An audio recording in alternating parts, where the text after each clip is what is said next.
요한복음 15장 17절에서 19절, 즉 예수님의 돌아온 탕자 비유의 말씀에 두 번째 말씀이 되겠습니다. 첫 번째는 아버지의 재산을 다 모아가지고 먼 나라에 가서 허랑방탕하여 다 낭비하고 비참한 상태에 빠져있는 모습이 첫 번째 말씀이었고, 두 번째 말씀은 주의 은혜가 그에게 임해서 자기의 비참한 모습을 깨닫고 하나님에게 다시 돌아오는, 회개케 하는 영적 각성이 일어나는 내용의 말씀입니다.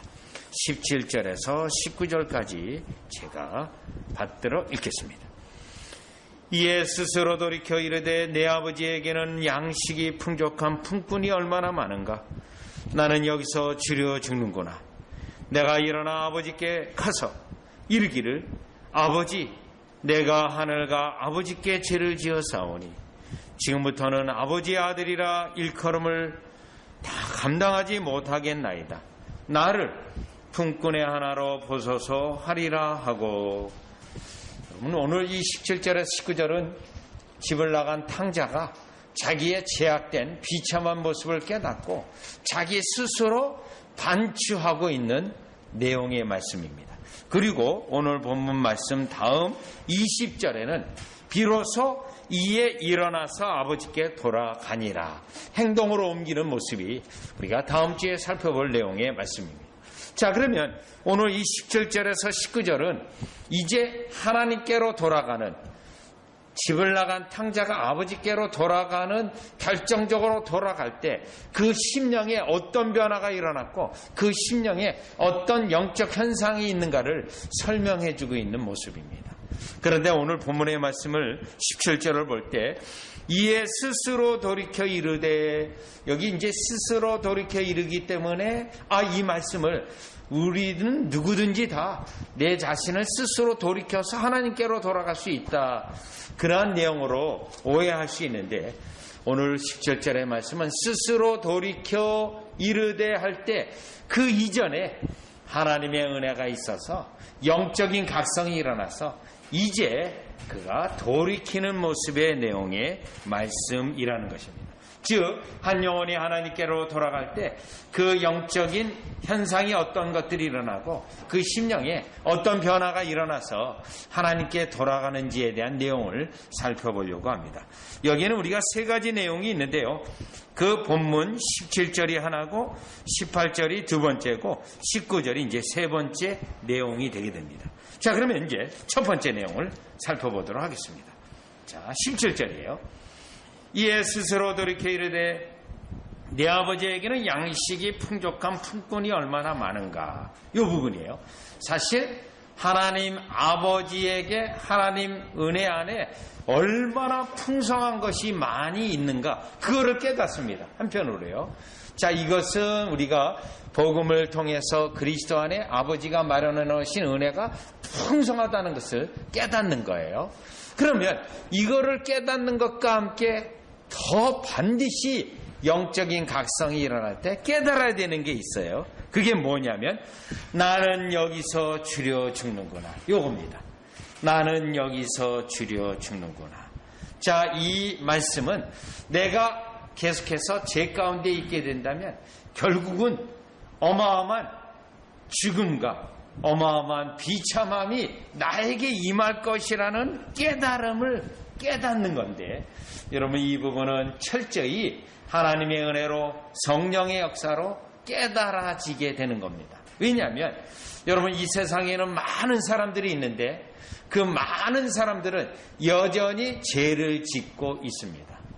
자, 죄를 짓고 있는데 그 죄에서 자기가 정말 이 죄 때문에 결국 죽을 거라고 안다고 하는 죄인은 많지 않습니다.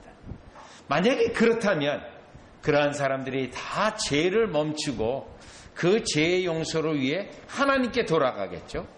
그런데 왜 이 세상에 많은 사람들은 죄를 계속 지으면서 하나님을 찾지도 않고 구하지도 않고 하나님에게로 돌아가지 않는가? 이유가 있어요.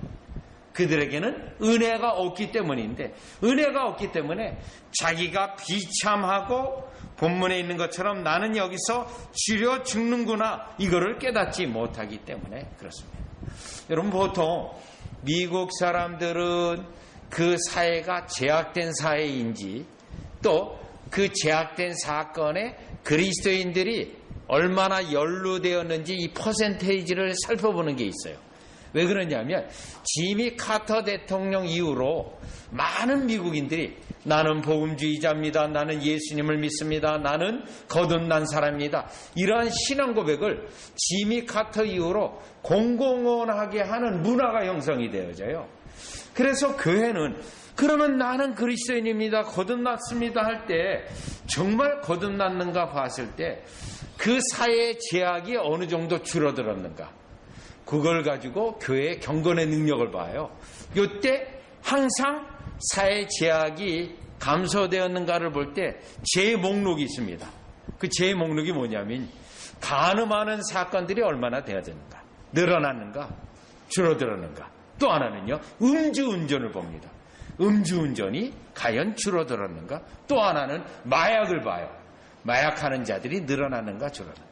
이걸 가지고 그 사회가 지금 기독교의 영향으로, 예수 믿는 자의 영향으로 사회가 경건해졌는가 안 해졌는가, 그걸 보는데 그 통계를 보면서 예수 믿는 자가 더 많아졌다고 하는데 마약도 더 늘어났고 성범죄도 늘어났고 음주운전 더 늘어났다, 이렇게 숫자적 통계를 보면서 지금 신앙 고백하는 자들이 많이 있지만 죄는 줄어들지 않았다는 거예요.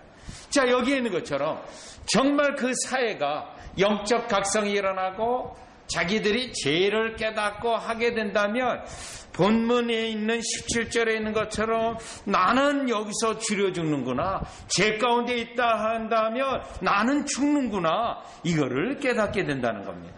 왜냐하면 에베소서 2장 1절과 2절을 보면 우리의 부패성 때문에요, 또 마귀의 역사 때문에 우리가 도무지 죄인이라는 사실을 모른다라는 겁니다. 그래서 반드시 요한복음 16장 8절에 있는 것처럼 성령의 역사로 인하여 내가 죄인이라는 사실하고 죄에 대한 하나님의 심판이 있다라는 사실을 깨달아야, 영적 각성이 일어나야 하나님에게로 돌아가고 하나님에게 회개할 수 있다라는 것을 오늘 우리는 이 17절에서부터 찾아볼 수 있다라는 거예요. 그렇기 때문에 여러분, 오늘 누가복음 15장을 보고 있는데 누가복음 5장 8절 9절 이미 우리가 살펴본 내용을 한번 가보시면 지금 내가 쥐려 죽는구나, 이 영적인 각성이, 깨달음이, 하나님의 은혜가 이 탕자에게 일어났다라는 것을 알 수 있어요.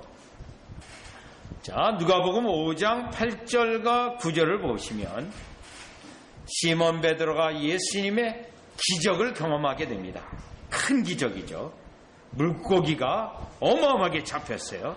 한 마리도 못 잡았다가 예수님의 지시를 따랐을 때 8절입니다. 시몬 베드로가 이를 보고 예수의 무릎 아래에 엎드려 이르되 주여 나를 떠나소서, 나는 죄인으로소이다 하니. 자, 왜 베드로가 이 고백을 합니까? 베드로는 예수님의 말씀대로 행했을 때 기적을 경험했어요. 그 기적에서 예수님의 신성을 경험한 겁니다. 예수님의 하나님이신 거룩하심을 경험한 겁니다. 그거를 볼 때 예수님의 신성을 경험했을 때 자기가 죄인이라는 사실을 경험한 거예요. 그러면 왜 예수님 나를 떠나소서 했습니까? 예수님이 하나님이시면서 신성이기 때문에 예수님과 함께 있다면 나의 죄가 더 드러날 거고 나는 죽을 것만 같은 거예요. 지금 하나님의 심판으로 예수 앞에 죽을 것 같기 때문에 나는 죄인입니다, 예수님 떠나세요, 떠나주세요, 이렇게 요청을 한 겁니다. 여러분, 영적 각성이 일어난 겁니다. 즉 집을 나간 탕자가 이제 나는 여기서 쥐려 죽는구나, 자기의 죄악을 깨닫고 죄 가운데 계속 살아가다가는 하나님의 심판으로 영원한 지옥에 빠질 것을 깨닫고 지금 이 고백을 한 겁니다. 성경에 보면 이와 같이 하나님의 놀라운 신적인 걸 경험하고 나서 자기가 죄인인 것을 깨닫고 하나님 앞에 울부짖는 영혼들이 성경에는 많이 있습니다. 그 대표적인 경우가 사사기에서는 기드온이 그랬습니다. 내가 주의 천사를 배웠으니 이제 망하게 되었다. 그렇게 울부짖음이 있고요. 사사기 13장 22절에는 마노아라는 사람이 하나님의 놀라운 신적인 경험을 하고 들어서 벌벌 떱니다. 자, 그런데 대표적인 성경 구절은 이사야서 6장 5절에 있습니다. 여러분, 구약성경 이사야서 6장 5절에 보면 이사야 선지자는 하늘 보좌의 환상을 경험하게 됩니다. 하늘 보좌의 환상을 경험하게 되는데 그 하늘 보좌에는 하나님의 영광이 가득 차 있고 또요 거기에는 스랍 천사들이 있었습니다. 자, 그것을 경험했고 또 하나님의 영광 때문에 이사야서 6장 4절에 여러분 이사야서 6장 1절로부터 보겠어요. 보시면 우시야 왕이 죽던 해에 내가 본즉 주께서 높이 들린 보좌에 앉으셨는데 그의 옷자락은 성전에 가득하였고 영광이에요. 스랍들이 모시고 섰는데 각기 6날개가 있어. 이 스랍 천사죠. 날개가 6개가 있어요. 그 둘로는 자기 얼굴을 가렸고 얼굴을 왜 가렸죠? 하나님의 영광을 감당할 수 없기 때문에 얼굴을 가렸어요. 그 둘로는 자기의 발을 가렸고 하나님 앞에 영광 앞에 이같이 발을 가린 거예요. 그 둘로는 날며 왜냐하면 천사의 기능을 하게 되기 때문에 날아야 되기 때문에 3절이요. 서로 불러 이르되 거룩하다 거룩하다 거룩하다 만군의 여호와여 그의 영광이 온 땅에 충만하도다 하더라. 이같이 아답하는 자의 소리로 말미암아 문지방의 터가 유동하며 성전의 연기가 성령의 영광이 충만한 거는요 우리의 인간이 그 영광을 감당할 수 없기 때문에 그런 거예요. 우리가 그 영광을 보게 되면 죽기 때문에. 그런데 이 영광을 누가 보죠? 지금 5절이요. 그때 내가 말하되 하로다 나여 망하게 되었도다. 나는 입술이 부정한 사람이요 나는 입술이 부정한 백성 중에 거주하면서 만군의 여호와이신 왕을 배웠음이로다 하였더라. 이겁니다. 하나님의 영광을 그가 경험하고 자기가 죄인이라는 것과 자기의 죄가 특별히 입술로 통해 죄를 지었던 거가 다 드러나서 이제 망하게 되었다 라고 외치고 있는 겁니다. 다시 여러분 누가복음 15장 17절로 보시면 나는 여기서 쥐려 죽는구나. 이제 그가 하나님께 얼마나 죄를 범했는지 깨닫고 이제 내가 죄 가운데 계속 거한다면 망하게 된다라는 그것을 직접 하나님의 진노를 경험하게 되는 겁니다.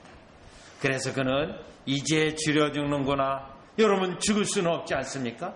은혜를 찾아야 가야겠죠. 그래서 우리 주님은 그 죽은 영혼을 죄 가운데 있는 영혼을 자신의 선택한 백성을 건지실 때 이 영적인 각성이 일어나게 해서 죄 가운데 있다가는 하나님의 심판 가운데 죽을 것을 깨닫게 해서 그로 하여금 이제 죄의 길 가운데서 떠나 하나님에게로 돌아오게 하는 역사를 가장 먼저 하신다라는 겁니다. 자, 그러면 이제 누가복음 15장 17절 첫 번째 영적인 각성이 죄에 대한 각성으로 일어나서 죄 가운데 있게 된다면 죽게 된다라는 사실을 하나님의 심판에 이른다는 것을 깨닫게 해서 돌이키는 일을 일으키는 역사가 시작되었다는 겁니다. 자, 그럼 이제 두 번째요. 두 번째 18절입니다. 내가 일어나 아버지께 가서 이르기를 아버지 내가 하늘 가 아버지께 죄를 지어 싸우니. 자, 이 18절에는 자기 스스로 고백하는 내용이에요.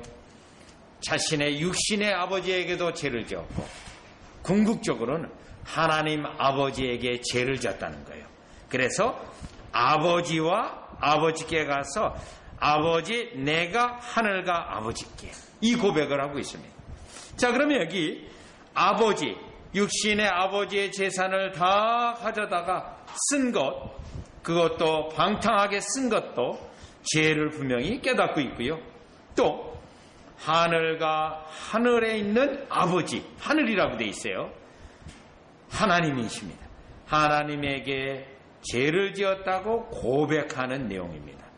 여러분, 여기서 나타나는 두 가지는, 두 번째는 하나님께 죄 고백과 회개가 일어나는데, 이때 하늘이라는 단어 속에서 전지전능하신 하나님, 나의 모든 죄를 알고 계시는 하나님께 자신의 죄를 고백하겠다라는 겁니다.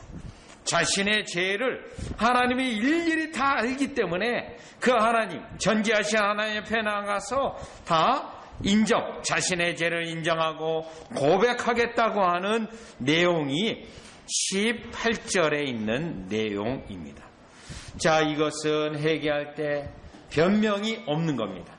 하나님이 모든 죄를 아시기 때문에 하나님 앞에 변명을 한다거나 이유를 대거나 구차하게 여러 가지 조건을 다루지 아니하고 하나님께 항복하고 죄를 다 토해내겠다고 하는 내용이 여기에 들어 있습니다. 또요, 아버지께 죄를 지었다고 하는 것은 자신의 어리석음을 고백하고 자신의 죄가 사람들에게도 야같이 큰 상처를 주고 그들에게도 실망을 주고 그런 것까지 고백을 한다는 겁니다.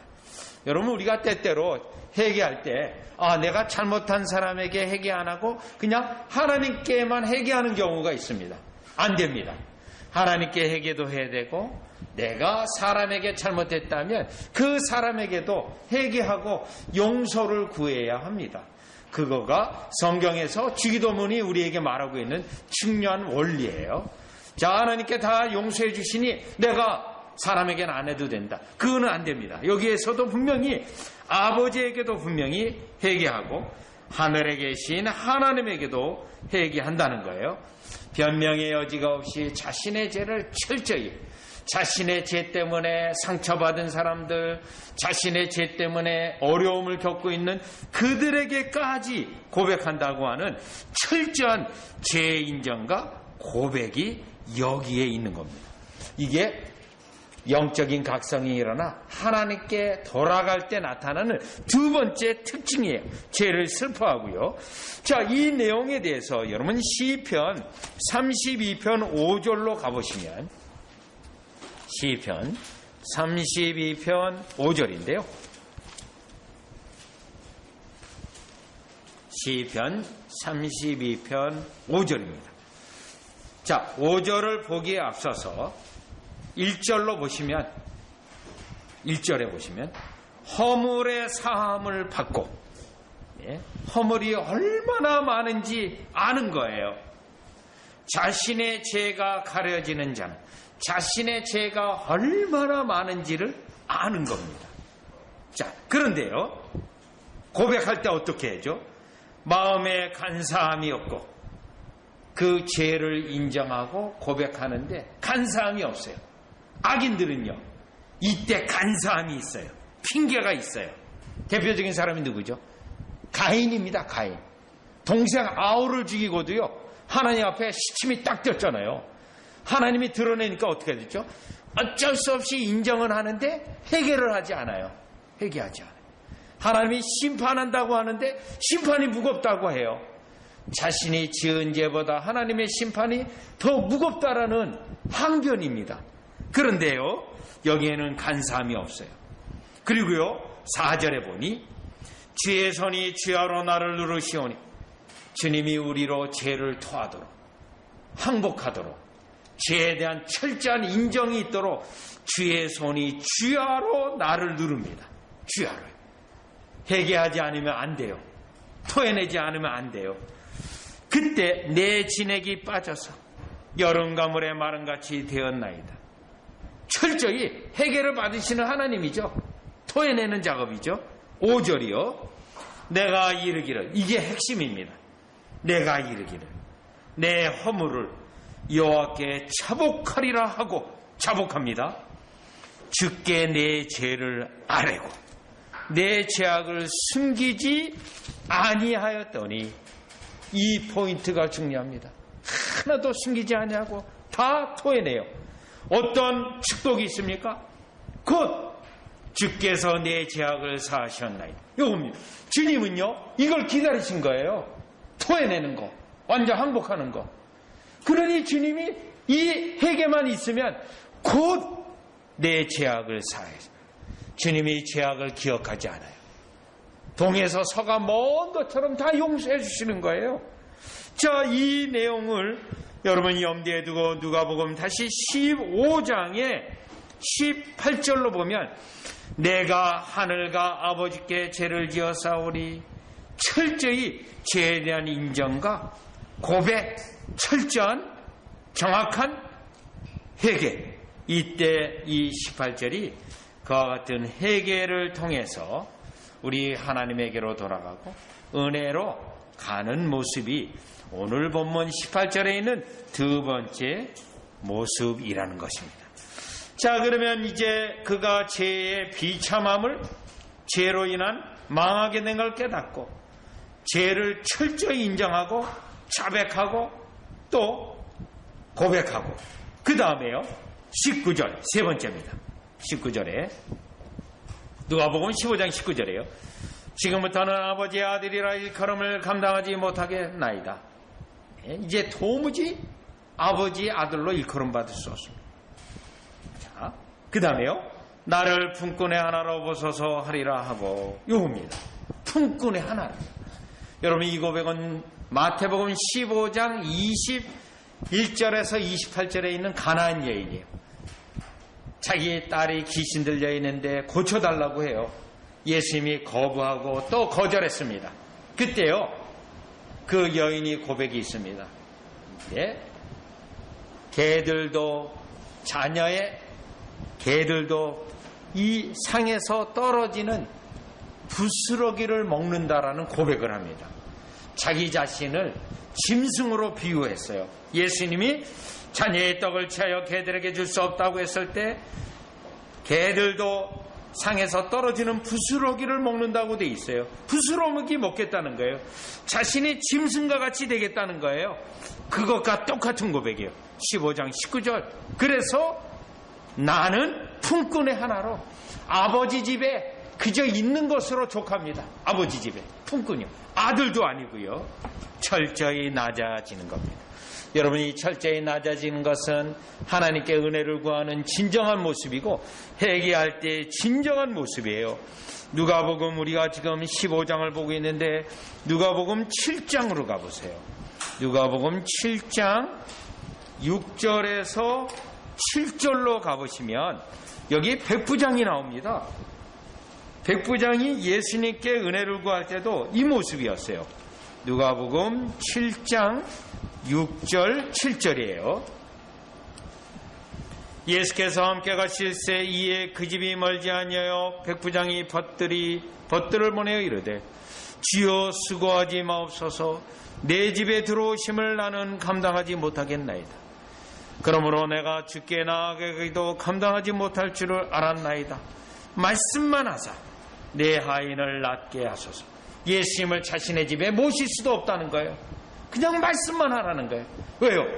자기가 너무 미천한 존재이고 자기가 아무것도 아닌 존재이기 때문에 예수님을 그가 영접할 수도 없는 존재이기 때문에 말씀만 해서 자신의 하인의 병을 고쳐달라고 하는 청원을 한 겁니다. 낮아진 겁니다.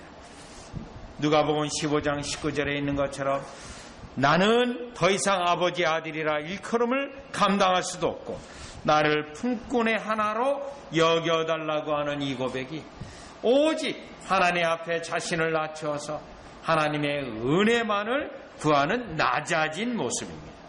여러분, 이 모습은 특별히 마태복음 5장 1절 이하에 보면 예수님의 8가지 복에 대한 말씀이 있습니다. 8복입니다. 그 8복 가운데 진짜 앞에서 1번, 2번에 해당되는 복이 있어요. 여러분 가볼까요? 마태복음 5장 3절로 가보시면 하나님 앞에 은혜 받는 아주 중요한 원리예요. 하나님 앞에 은혜를 받으려면 낮아져야 됩니다. 우리가 목을 뻣뻣이 세우고 달라는 게 아니고요. 철저히 낮아지는데, 이때 낮아지니 모습이 아버지에게 돌아가려고 마음을 먹은 탕자에 비유해서 그 탕자의 마음과 같은 거예요. 5장 3절. 심령이 가난한 자는 복이 있나니 요겁니다. 심령이 가난해졌어요. 내세울 게 가난하다는 게 뭡니까? 궁핍한 게 아무것도 없는 거예요. 내세울 게 없는 거예요. 하나님 앞에. 또요 4절. 애통하는 자는 복이 있나니, 자신의 죄 때문에 애통하는 겁니다. 여러분, 첫 번째, 두 번째 복이 있으면 반드시 천국이 그들의 것이고요, 반드시 위로를 받을 거라는 약속이 붙어 있어요. 지금 아버지 집으로 돌아가고자 작정한 이 탕자는 이 심령이 가난하고 애통하는 모습이 있는 겁니다. 그렇기 때문에 아버지 집에서 품꾼의 하나로 족하다는 거예요. 여러분, 이 내용의 말씀은 시편 84편 10절에도 이 말씀이 있는데요. 시편 84편 10절에는 이 내용입니다. 주의 궁전에서 한 날이 다른 곳에서 첫날보다 낫다. 이게 있어요. 주의 궁전, 하나님의 은혜의 임재 속에 있는 것이 부귀영화, 세상의 어떤 호화스러움보다 낫다는 거예요. 그리고 시편 84편 10절 뒷부분에 이 말씀이 있어요. 악인의 장막에서 사는 것보다 내 하나님의 성전 문지기로 있는 것이 더 낫다는 거예요. 악인의 장막에서 잘 사는 것보다 성전의 문지기요, 여러분. 문지기가 얼마나 이 성전에 계급이 있어요. 성전에 직분자가 있어요. 가장 낮은 직분자가 문지기예요. 문지기. 로마 카톨릭도 그걸 똑같이 했어요. 로마 카톨릭이 계급제를 가지고 있는 성직의 계급이 있거든요. 제일 낮은 계급이요, 성전의 문지기예요. 지금도 그래요. 여기 문지기, 시편 84편이요. 하나님의 은혜라면 가장 낮은 자리에 있어서도 감사하고 족하다라는 거예요. 그죠? 하나님의 집에 하나님의 은혜에 있는 것이 최고라는 고백을 하는 겁니다.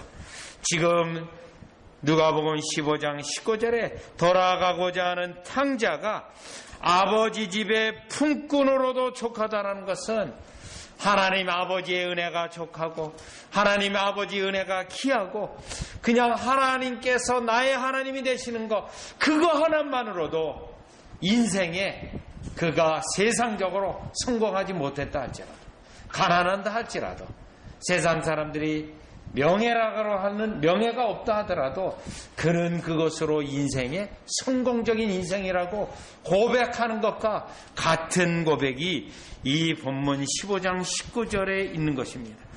지금 15장 19절에서 이 아들이 깨닫는 건 뭐죠? 아버지의 집의 소중함을 깨닫는 겁니다. 아버지가 얼마나 은혜로우신 분이었으며 그 아버지가 나를 얼마나 사랑했다는 것을 이제야 깨닫는 겁니다. 그렇기 때문에 그 아버지 집으로 돌아가고자 하는 갈망이 이 고백 속에 있는 겁니다. 여러분, 이 은혜는, 이 영적인 각성은 우리에게 반드시 필요합니다.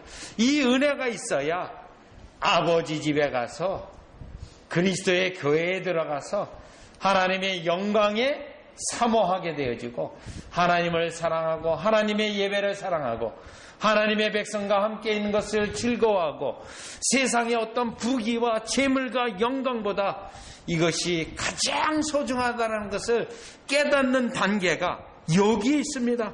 그래서 나를 품꾼의 하나가 되는 그거 하나만으로도 나는 이 땅에 성공적인 자요, 하나님의 은혜를 받은 자라는 고백을 할 수가 있다라는 겁니다. 이것은 우리가 하나님에게로 돌아갈 때 우리에게 주시는 은혜로, 이 영적인 각성의 단계로 죄로 계속 있을 수 없다라는 것.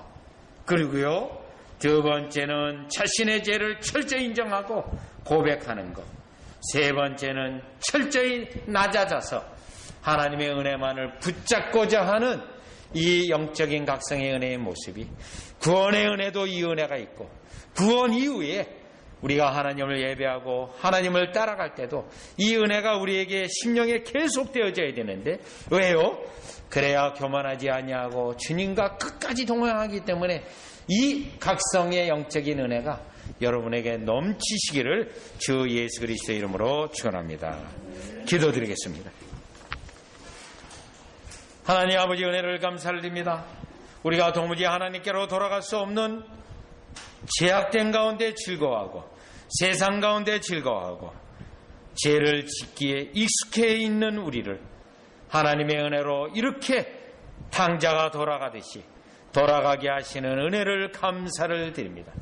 이 은혜의 증거가 우리 삶 가운데 넘쳐서 언제든지 하나님 앞에 부복하고 낮아지며 은혜를 구하고 또 자백하고 토하며 하나님만 붙잡는 우리 되게 하여 주시옵소서. 예수님의 이름으로 기도드리옵나이다. 아멘.